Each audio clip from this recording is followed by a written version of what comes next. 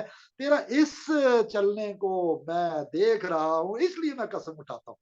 وَأَنْتَ حِلٌّ بِهَذَا الْبَلَدِ لَا أُقْسِمُ بِهَذَا الْبَلَدِ وَأَنْتَ حِلٌّ بِهَذَا الْبَلَدِ، بلد، اس شہر مکہ کی قسم میں اس لیے اٹھاتا ہوں کہ تو اے محبوب اس میں خرام ناز کرتا ہے، تو جس ناز و نخرے سے میرے پیغام توحید کے لیے چلتا ہے۔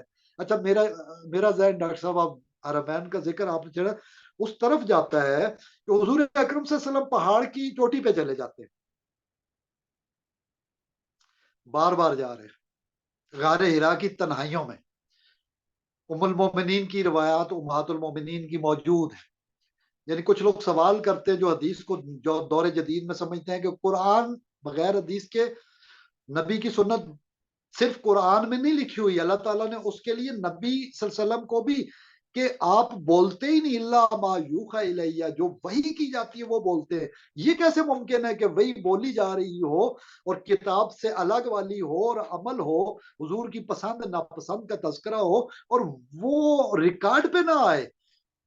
میں عجیب بات ہے، قبل از مسیح کے 400 سال پہلے کے سقراط، افلاطون اور ارسطو کو تو میں نے، ارسطاٹل اور سوکریٹس کے اقوال پہ تو مجھے کبھی شک نہ، اور میں مان لوں کہ یہ کتاب آئی ہے انگریزی میں اور یہ اس کی ہے۔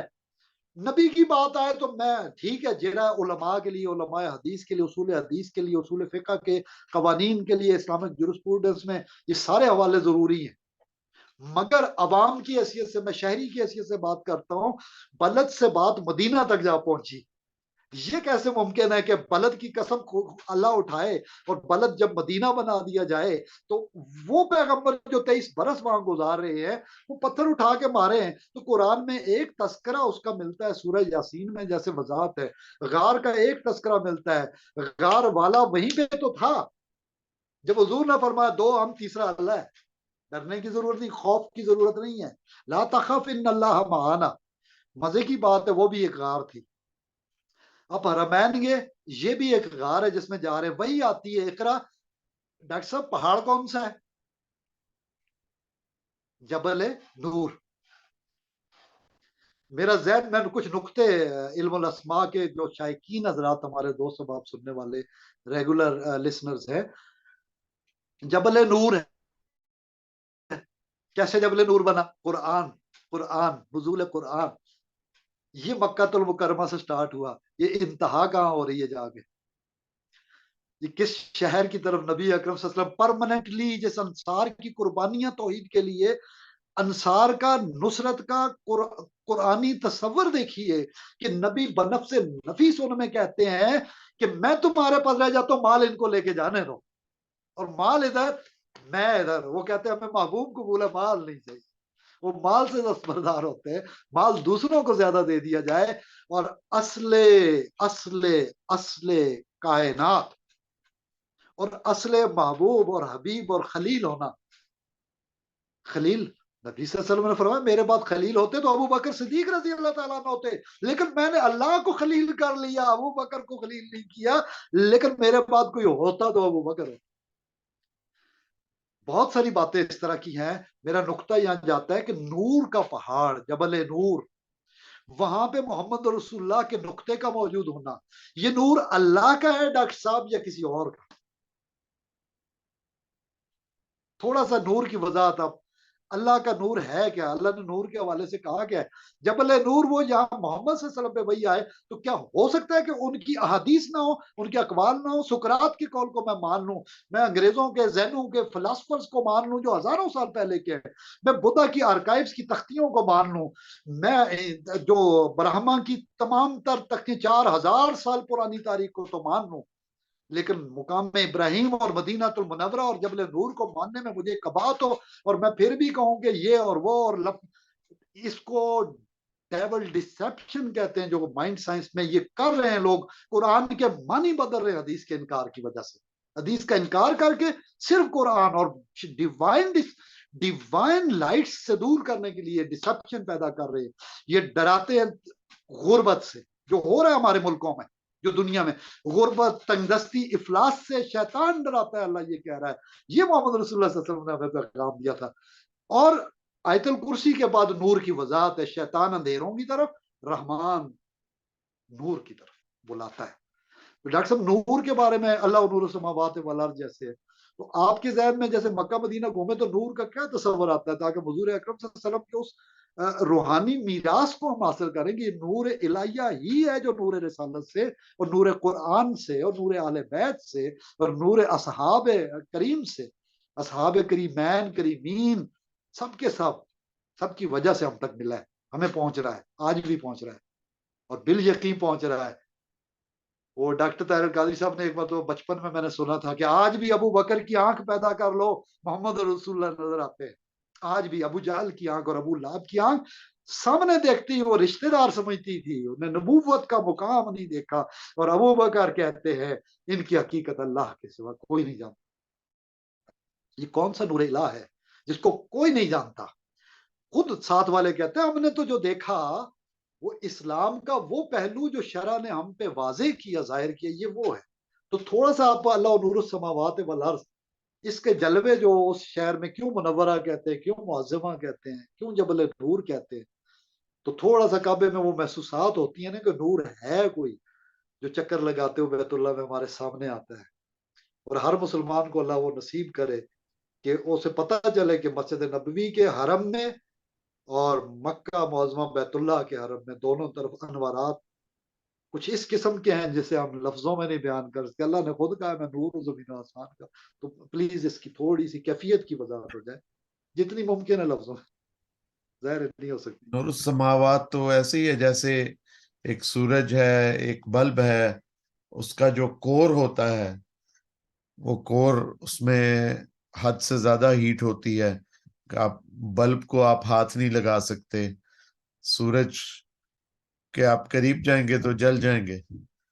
تو اسی طرح لیکن جو آگے نور نکلتا ہے وہ پھر ہر جگہ پر موجود ہوتا ہے، اور کوئی جگہ ایسی نہیں ہوتی جہاں وہ نور نہ پہنچے۔ اللہ کے نور کی بھی ایسی ہی مثال ہے کہ وہ ہر جگہ پر موجود ہے، اور جو ایک تجلیات ذات ہے اس کے بارے میں کہا جاتا ہے کہ ثم استوى علی العرش، کہ اللہ تعالیٰ کی جو خصوصی تجلی ہے وہ عرش پر ہے۔ تو وہاں سے پھر انوارات کا نزول ہوتا ہے، اور ان انوارات کے نزول کا بھی جو پھر آگے سب سے زیادہ جو نزول ہوتا ہے اور جو سینٹر ہے اس نزول کا، وہ پھر مکہ اور مدینہ بنتا ہے۔ تو وہاں پہ پھر جو ایک روح کو ایک تسکین سی محسوس ہوتی ہے، چین ملتا ہے، اور خصوصاً اگر آپ سردی کے موسم میں جائیں تو ایسے لگتا ہے کہ جس طرح بالکل ہی رحمت نازل ہو رہی ہے، کہ بالکل کوئی گرمی کا نام و نشان نہیں، اور اتنا پیارا موسم دسمبر جنوری کا۔ تو میں تو یہی کہوں گا کہ جی روحانی مسرت جو حاصل ہوتی ہے، جو تسکین ملتی ہے دل کو، اسی سے احساس ہو جاتا ہے کہ انوار کی بارش ہے یہاں پہ۔ تو اس کے ساتھ ہی ہم آج کا جو پروگرام ہے اس کو ہم اختتام کی جانب بڑھاتے ہیں۔ انشاءاللہ انگلش نشست میں آپ کے ساتھ ملاقات ہوگی۔ السلام علیکم ورحمۃ اللہ وبرکاتہ۔ وعلیکم السلام ورحمۃ اللہ وبرکاتہ۔